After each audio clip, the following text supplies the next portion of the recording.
Ku buka hati untuk jamahanmu, berserah penuh di hadiratmu.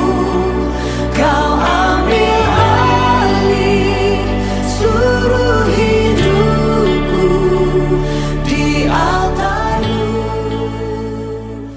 Shalom, kita bertemu kembali pada saat ini. Kita bersyukur kepada Tuhan. Tuhan mempertemukan kita kembali untuk mendengarkan kebenaran firman Tuhan.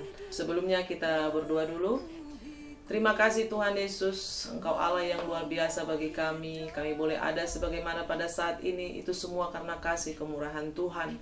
Sekarang kami mendengarkan kebenaran firman-Mu Tuhan. Urapi hamba-Mu, urapi semua pemirsa yang boleh mendengarkan kebenaran firman Tuhan ini. Haleluya.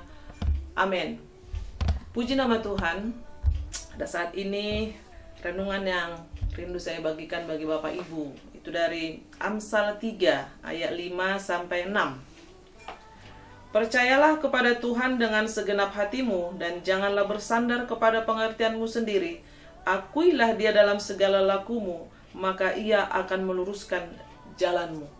Saat ini yang menjadi judul khotbah saya pada saat ini, Tuhan meluruskan jalanmu. Nah, bagaimana? Sementara yang kita hadapi saat ini, ada banyak pergolakan bagaimana Tuhan meluruskan jalan saya. Tapi firman Tuhan yang menjadi pegangan buat kita pada saat ini, dikatakan di ayat 5, percayalah kepada Tuhan dengan segenap hatimu. Di dalam kamus bahasa Indonesia, segenap hati itu bicara semua, seutuhnya, sepenuhnya. Ya, jadi kita percaya kepada Tuhan itu benar-benar segenap hati kepada Tuhan. Jadi bukan setengah, bukan seperempat, tapi kita percaya dengan segenap hati.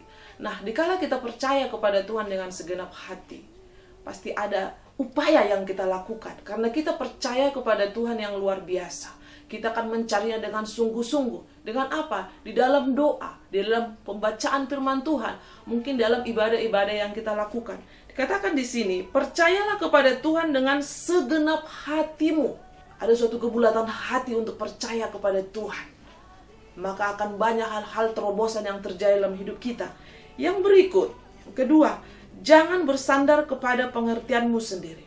Saudara, dalam kondisi masa-masa seperti ini yang kita hadapi, saudara, kita mulai berpikiran, memikirkan sesuai dengan pola pikir kita. Kadang kita merasa bijak dengan segala pola pikir kita, dan kadang kita merasa kita itu ada di jalannya Tuhan.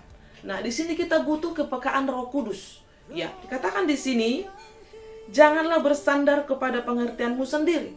Firman Tuhan Yeremia 17, terkutuklah orang yang mengandalkan kekuatannya sendiri, yang hatinya menjauh daripada Tuhan. Nah, di sini kita diingatkan terus bagaimana Tuhan meluruskan jalan kita, bagaimana Tuhan meluruskan jalan saudara dan saya. Yang pertama tadi, percayalah kepada Tuhan dengan segenap hati kita, sebulat hati kita, sepenuh hati kita. Yang kedua, janganlah bersandar kepada pengertianmu sendiri. Yang ketiga, akuilah Dia dalam segala lakumu.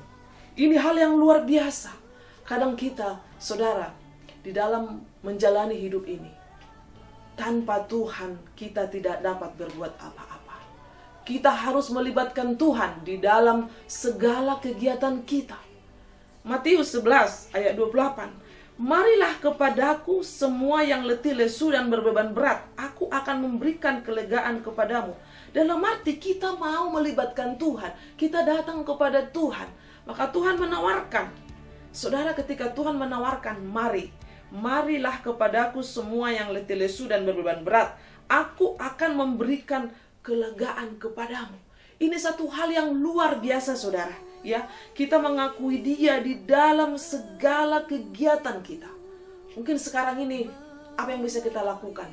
Memulai bisnis. Saya melihat di tengah-tengah COVID-19 ini, orang banyak yang berjualan. Ya, yang satu jual ini, yang satu jual ini. Tapi itu semua usaha-usaha yang kita lakukan. Bagaimanapun kita harus bertahan hidup di tengah-tengah kondisi COVID-19 ini. Bagaimana kita berjuang. Tapi adakah kita melibatkan Tuhan? Adakah kita mengakui Dia di dalam segala usaha yang kita lakukan hari lepas hari? Karena kita mau berhasil. Kita mau Tuhan meluruskan jalan kita. Itu yang Tuhan mau, saudara. Maka dikatakan di sini di ayat 29 dari Matius 11 ayat 29. Pikulah yang kupasang dan belajarlah padaku, karena aku lemah lembut dan rendah hati, dan jiwamu akan mendapat ketenangan. Sebab yang kupasang itu enak dan bebanku pun ringan. Tuhan menawarkan, marilah kepadaku. Saudara, ini yang menjadi renungan bagi kita pada saat ini. Ada hal yang luar biasa kalau kita melibatkan Tuhan, mengakui Dia di dalam segala kegiatan kita. Baik itu di dalam pelayanan, baik itu di dalam bisnis kita, baik itu dalam usaha kita, pekerjaan yang kita lakukan. Bahkan untuk pelajar dalam studi, kondisi seperti ini. Mungkin bingung saudara, ada yang kuliah. Kapan kuliah? Mulai perkuliahan, sekolah SMA, mau masuk SMA, mau masuk SMP, mau masuk SD, mau masuk TK. Saudara, akui Dia dalam segala lakumu, maka Ia akan meluruskan jalan kita, saudara. Inilah yang menjadi bahan renungan bagi kita pada saat ini, bahwa Tuhan begitu luar biasa. Dikatakan di ayat 6b, maka Ia akan meluruskan jalanmu. Saudara, saya percaya kita rindu Tuhan meluruskan jalan kita di depan. Kita tidak mau terus hidup kita penuh dengan batu-batu, kerikil-kerikil. Nah, ada 3 hal yang Tuhan mau yang kita lakukan pada saat ini, saudara. Percaya kepada Tuhan dengan segenap hati kita, dan janganlah bersandar kepada pengertian kita sendiri. Akuilah Dia di dalam segala laku kita, dalam segala kegiatan kita, usaha kita, studi kita, maka Ia akan meluruskan jalan kita. Terima kasih, Tuhan Yesus memberkati. Tetap semangat, kita berdoa. Terima kasih Tuhan untuk saat ini. Kami mengucap syukur. Kami percaya kami akan kuat bersama dengan Engkau Tuhan, karena kami sudah menyerahkan hidup kami kepadamu Tuhan. Kami telah bersandar kepadamu. Kami telah mengakui Engkau dalam segala laku kami. Dan kami percaya Tuhan Yesus, Engkau akan menolong kami, dan Tuhan akan meluruskan jalan kami, karena Engkau senantiasa bersama dengan kami. Terima kasih Tuhan. Dalam nama Yesus kami sudah berdoa mengucap syukur. Haleluya. Amin. Seluruh hidupku di